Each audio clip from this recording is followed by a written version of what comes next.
Hello, fellow travelers. Welcome back to the Pelari Presents South Africa podcast, which is a podcast that follows my tour of South Africa as a local, and it particularly focuses on cultural heritage tourism in the country. In today's episode, we are focusing on the Long Term Pass. So you could say that today's episode is a continuation from last week's episode where I was talking about the Lydenburg heads, because these two destinations were part of the same trip. So when I visited the Lydenburg heads at the Lydenburg Museum, I also toured through the long term pass. So we are still in the Ehlanzeni region of Mpumalanga, the place of the rising sun, or the place where the sun rises. I just love saying that because it sounds so beautiful. It sounds so poetic to me. So every time I introduce Mpumalanga, I think I am just gonna add that to the introduction by saying that it is the place of the rising sun. So we are still in the Ehlanzeni region and we are looking at the long-term pass. Now, the long-term pass is a section of the Panorama Route. So this is the R37 road in the province. And if you're not familiar with the Panorama Route is one of the most popular routes in South Africa because there's so many things to do, so many things to see on this route, which includes the Blyde River Canyon, which I've read somewhere is the third largest canyon in the world. What? That is so exciting. And another thing that I had read is that it is the most green canyon in the world. So we have the Grand Canyon in America, right? And then there's also a canyon in Botswana which follows the Grand Canyon in America as one of the biggest canyons in the world. And then following that canyon in Botswana comes the Blyde River Canyon, and it is beautiful. The first time I had visited this canyon, I was like, I can't believe that I'm still in South Africa. And this is back when I had underestimated South Africa and what it had to offer. So I was amazed when I stood at the canyon and saw this beauty. I felt like I was standing in Mauritius. That's what this place evoked for me. It looks very tropical. Um, it has this fantasy like thing. So these are one of the things that you can see on the panorama route. Other things that you can see includes God's Window slash the rainforest. We have the Pinnacle, and there are also the Lisbon and Berlin Falls. Then there's also the Three Roundabouts. So the panorama route has a lot to offer, and one of the things that it has to offer is the long-term pass, right? However, the long-term pass is a bit further from all these other places that I have mentioned. These places: God's Window, Rainforest, Blyde River Canyon, the Pinnacle, the Berlin and Lisbon Falls. They, you could say, are clustered in the same area, right? They're not far apart from one another, but the long Tom Pass is a bit further back. So but still, it's still a very scenic road. It is actually considered to be one of the highest passes in South Africa. So it's very scenic. It's very um beautiful. Um, so when you reach the highest point of this pass, right, and this being when you're coming from Lydenburg, the Lydenburg side of the pass, and you reach the highest point, and then you start driving down to the side of Sabie, because the long-term pass runs between these two towns, Lydenburg and Sabie, and so Sabie is in the lower felts, right? And Lydenburg, I guess it's in the high felts. And so once you reach the top and you start driving down to Sabie, it's the most beautiful thing ever. Scenic, it's very panoramic. So I can see why it's considered to be part of the Panorama Route. At first, when I was visiting this pass, um, I didn't know that it was part of the Panorama Route, but I remember thinking, wow, this is so panoramic. I can see everything. I can see to my right, I can see to my left, I can see in the distance ahead of me, and it's beautiful. It really is a bird's eye view of the nature, the farms, the skyline. I can go on praising and praising and praising this place. It's very very scenic, very beautiful, very panoramic. And so when you go down this pass, um it's very sharp. It's very tight. It's meandering, right? You winding down the road. Uh, so one has to be very careful when they're driving down this pass, because there's so much. It's so easy for one to be distracted, first of all, because of the view that's around them, and another thing being because the curves, right? And then you're driving on the edge of a mountain. So if you decide to go visit the pass, do follow the road signs. The signs usually range between 60 and 80 kilometers an hour, or 80 kilometers per hour. So be careful. Do take your time. Do not rush through these curves. Do not be impatient with it, because you're literally driving on the edge of a mountain, and there's so many distractions around you because of the beauty. And when I was driving, there were a lot of drivers who were just like racing past, and um I'm assuming those are people who've driven that past many times, so they know what they are doing. So when you do come across such drivers, do not feel pressured by them. Just take your time, follow the road signs, and be safe. you know Ensure that you get to the other side of this pass safely, and where they can overtake you, they will overtake you, so you do not have to feel rushed by these people. So that is the long term pass.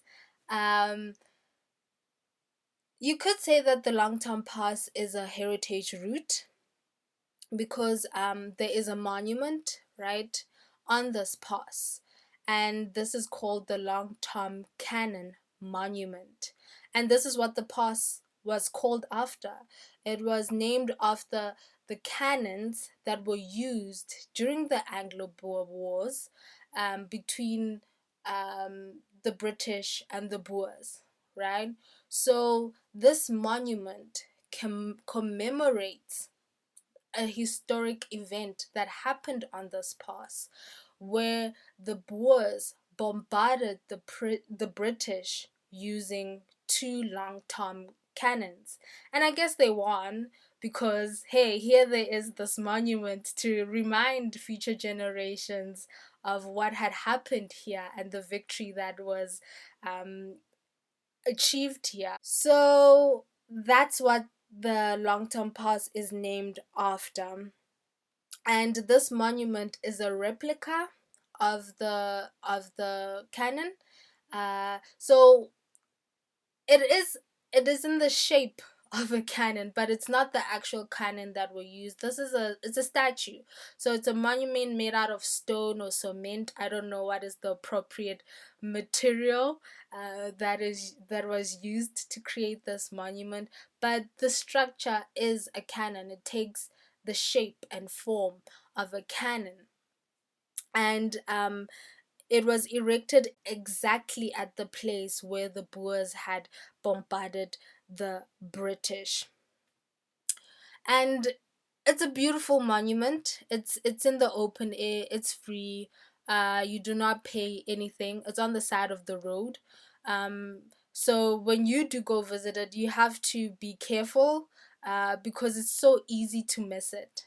When I was driving through the pass, I was navigating at the same time, and it's saying my navigator was saying, okay, your destination is like a minute away, and I'm like, where is this monument? I cannot see it. And then I passed it, and then my navigator is like, you have arrived. And I was like, but I haven't seen it. And then I had to turn around and drive slowly, and only when I was driving slowly did I see this board that said that the Long Tom Cannon monument is over here. So do take your time. Do be careful in your search for this monument because it's on the side of the road. But it's a very beautiful area. Uh, you know, how do I describe this place? So I did say that it is open plan, right? Well, it's actually in the open air, right? But the monument overlooks this forest, right? So I guess it's looking in the direction in which it was shooting at, right? Where the British were. And this view, right, that the monument is pointing to, it's so beautiful. It's so green. It's a forest, and it's a view that looks like it comes out of the movie, right? Or comes out of a movie. And the movie that comes to the top of my mind is The Legends of the Fall. If you have seen The Legends of the Fall, one of the reasons that I watch The Legends of the Fall is not only because of Brad Pitt and his beautiful hair, but also because of the background.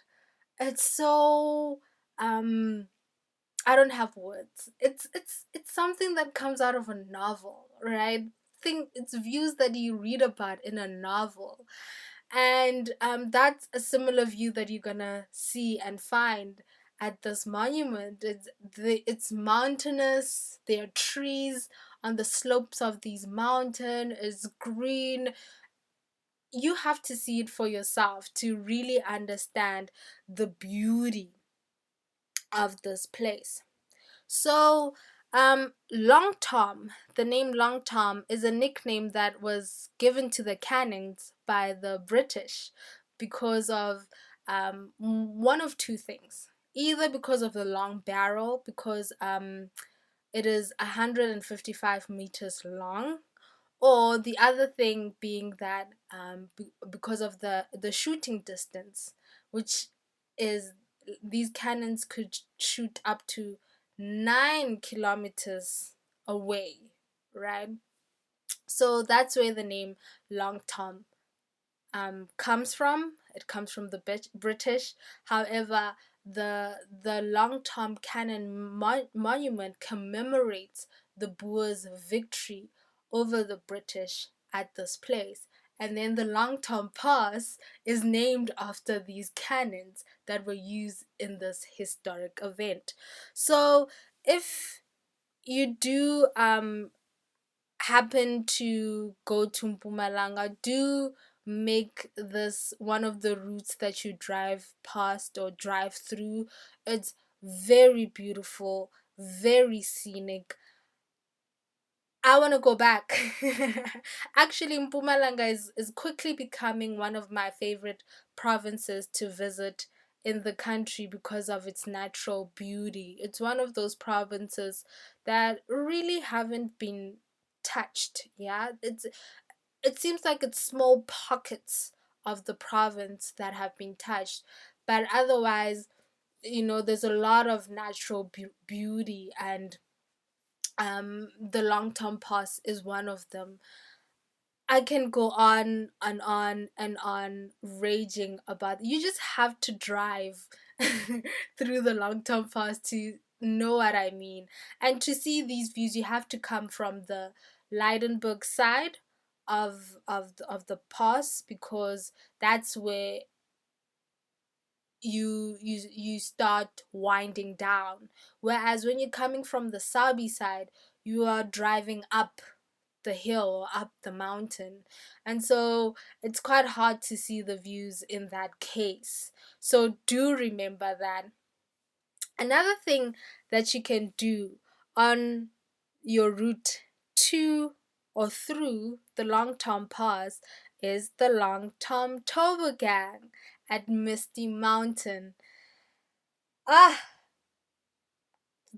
I really enjoyed this trip, guys. If you can't tell, I really enjoyed this trip because it surprised me. It really surprised me. It's one of those trips where I learned something new about what this country has to offer, not only in terms of natural beauty, not only in terms of history, but also in terms of activities. And one of this is the long term toboggan. This was a part of my itinerary that I had planned for myself during this trip. And so the long term toboggan is it's you could say it's like a roller coaster ride. And it's the first of its kind in South Africa. Actually, it is the longest toboggan run in Africa, and it is 1.7 kilometers long, right?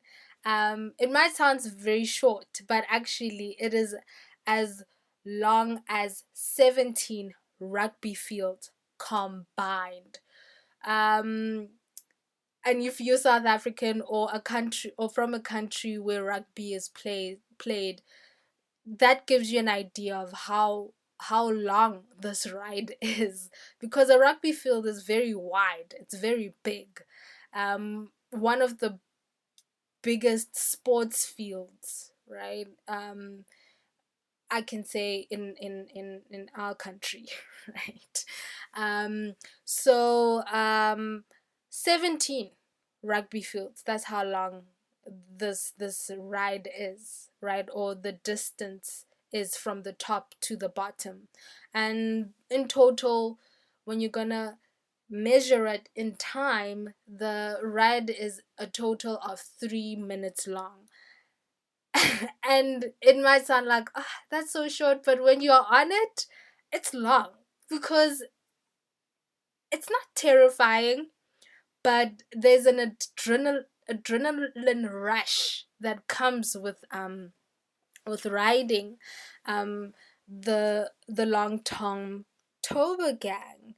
um So what happens when you get to this place, right? You get to Misty Mountain, and then you book your ride, which is around 200, and it actually is exactly 290 rand.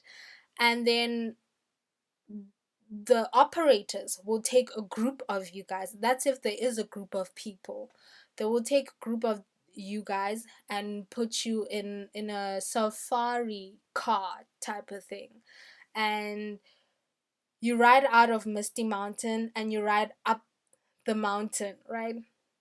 So when you're riding on the long-term toboggan, you are starting your ride from the top of a mountain or a top of a hill. I get it confused. Hills, mountains, but it's at a very high level. And then from the top of this mountain, let's call it a mountain. I'm going to call it a mountain. From the top of this mountain, then you ride down back to ground level. And so it's very, it's full of adrenaline, and it's very fast. Actually, it's 45 kilometers per hour, but it feels fast because you're running down the slope of this mountain. And it's another thing that is beautiful and scenic, because you're twisting and turning, meandering, winding down this mountain. So it's not just one straight line that you're riding in, you are curving down this mountain. And so you are moving in and out of different scenarios that this mountain has to offer. First being, open felt, right? Beautiful open felt. And at the time that I was visiting, it was autumn. So the grass had this very what's the word? I don't know what the word is. It was brown and green. It was not completely green, but when usually in winter grass tends to lose its color, and it tends to fade and become dry, and that's the kind of look that the feld had. um and then contrasting that with vibrant green trees and blue skies, and then the sun above you. And then when you get down, right, um you start riding through a forest. Very beautiful. You ride through a forest, and there are trees on each side of this track. And there was a moment where you're running through this tunnel, right, this tunnel of trees, and it was so beautiful because at the time it was autumn. So these leaves, the tree leaves, were turning colors. Some were orange, some were purplish, maroonish, or brown. Others were still green. So it was a very beautiful scenic thing to witness and to move past.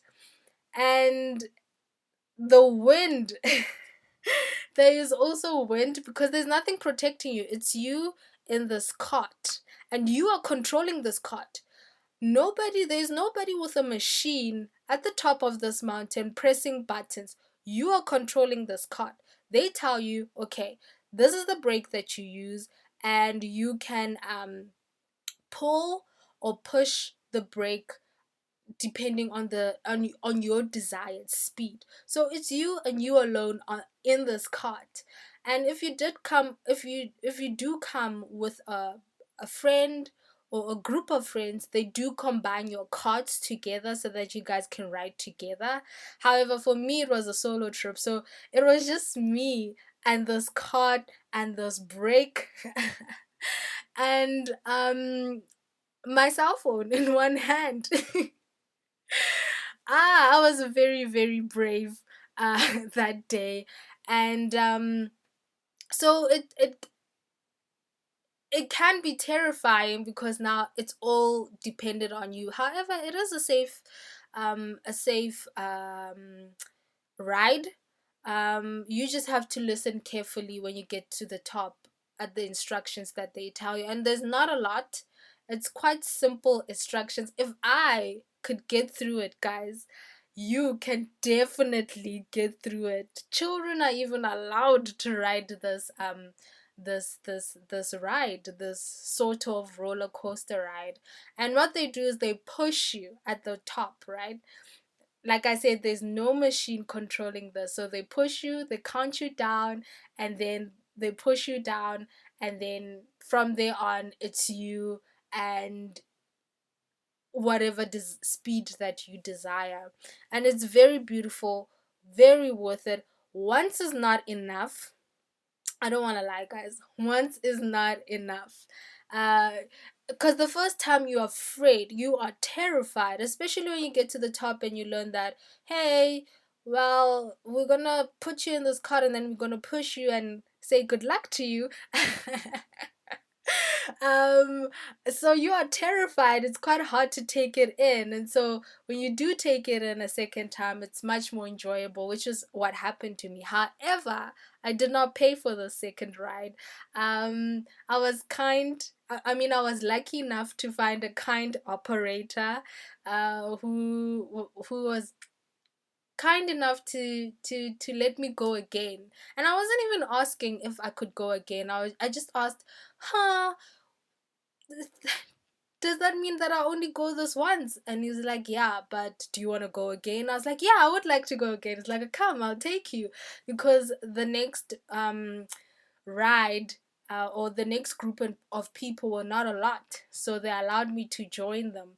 However, do not go to the long term tour gang at Misty Mountain saying that you want to ride for free, uh, and telling them my story.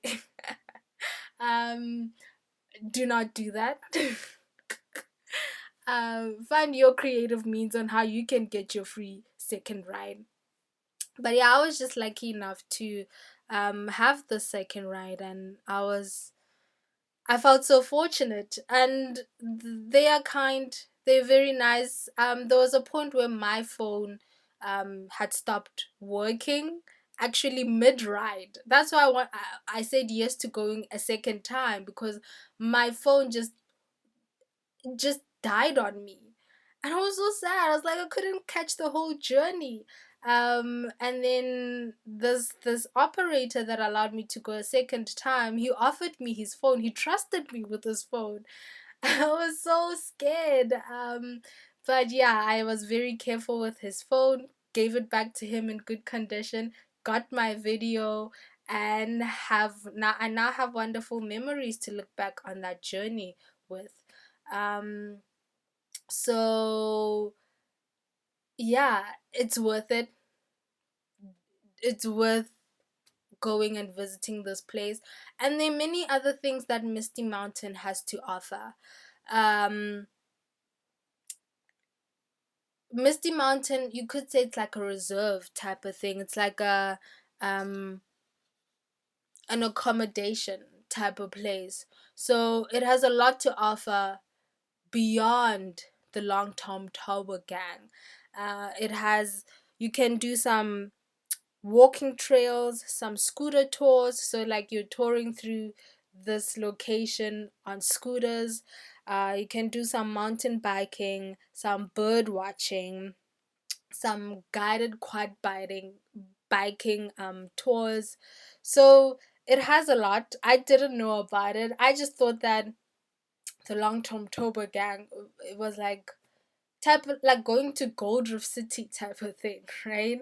I didn't know that there was this other activities and these other services that are available at this place. Um, yeah, so do go visit Misty Mountain. Um, if you can afford it, do go stay there. It looks expensive. It did, but they do allow day visitors. Hence, I could get in and have my ride during the day and then leave. Another thing that I do not want you guys to miss out on is the restaurant. So they have a restaurant at this place at Misty Mountain, where you can eat, and the menu seems quite reasonable.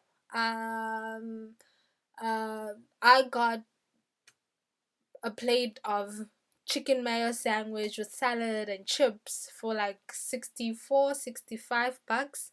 Um, so it seems reasonable, although you can get a sandwich for much more cheaper.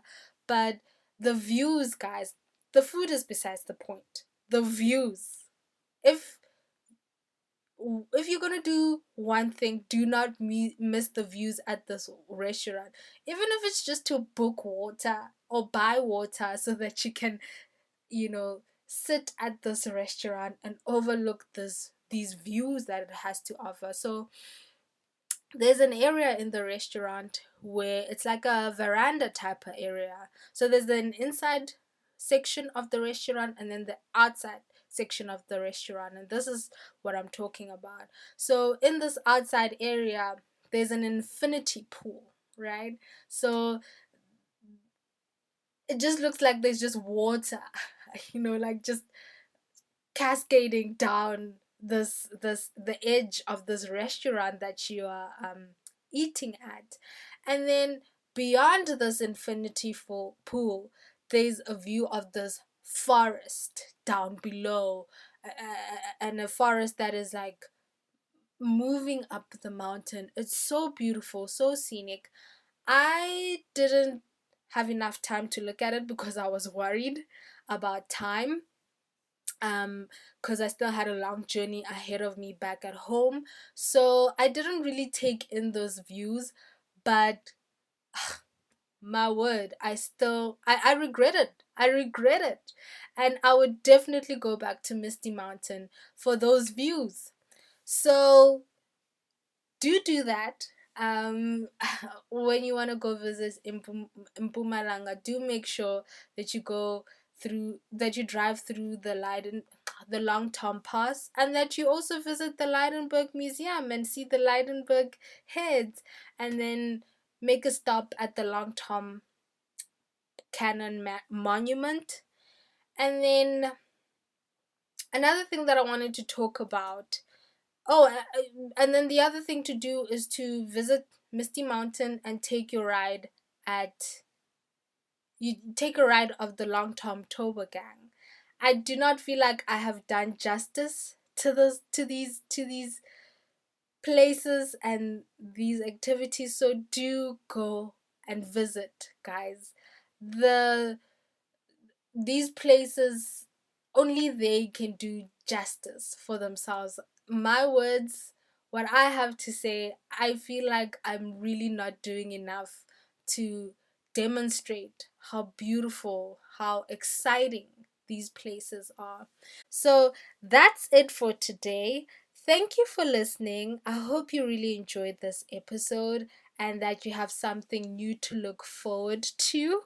Uh, until next time, keep good, make good choices, and I'll talk to you in the next episode. Goodbye.